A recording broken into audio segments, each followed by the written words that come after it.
হাসিনা আসবে, বাংলাদেশ আসবে, বাংলাদেশ আসবে, শেখ হাসিনা আসবে।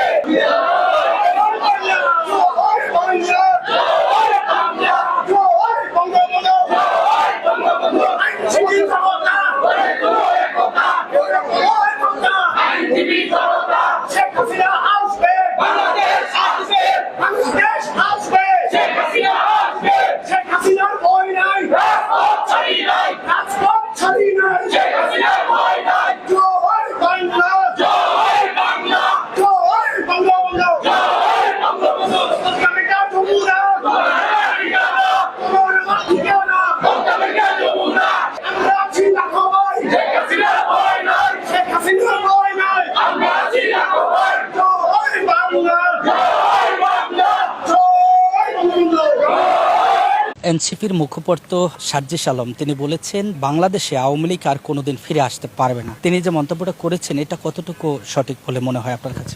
সার্জিস আলম আধুনিক মুস্তাক, সেও একটি ঘৃণিত গালিও থাকবেন। আজকে দেশের যে দুরবস্থা চলছে টোটাল দায় দায়িত্ব এই সার্জিস আলমকেই নিতে হবে। যদি বলেন কেন, প্রথম সকলে যে কুঠাটা শুরু করছিল এটাই কিন্তু এই সার্ভিসকেই সামনে রাখা হয়েছিল এবং মনে হচ্ছিল এটা একটা ঢাকা ভার্সিটির সকল ছাত্রদের একটি দায়বদ্ধতা আছে।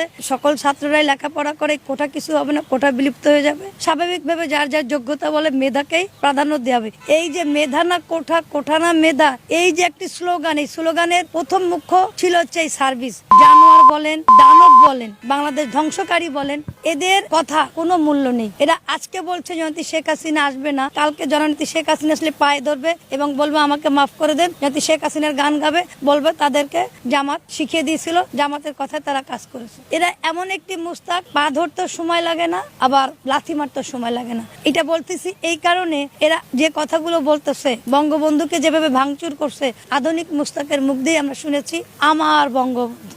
বঙ্গবন্ধু মানে শুধুই ওর একার, এমন ভাবে উপস্থাপনা করেছিল মনে হচ্ছিল ওর অন্তর থেকে কথাগুলো বলতেছে। ও যে অভিনয় করেছে কিংবা টাকার বিনিময় করেছে বা এরকম একটি ষড়যন্ত্রের মুখের মধ্যে চলে যায় যে এখন মুখপাত্র বলতেছেন।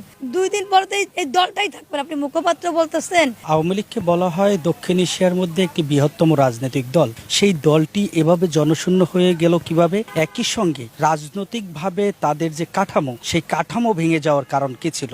দল আসলে ভাঙেনি, দলের মতোই আছে। তার মধ্যে কিছু সংখ্যক লোক হয়তো কোনো না কোনো কিছু করেছে, কারণ ভিতরের মধ্যে না ঢুকলে একটি দলের ক্ষতি হয় না। এই ভিতরের কিছু হয়তো মোস্তাক টাইপের লোক ছিল, কারণ এরা অতীত ছিল, এখনো আছে। তবে আওয়ামী লীগ একটি বাংলাদেশের বৃহত্তম দল। এর জনগোষ্ঠী, এর জনবল এত বেশি শক্তিশালী, কারণ আপনি মোড়ে, পাড়ায়, মহল্লায়, ডিস্ট্রিক্টে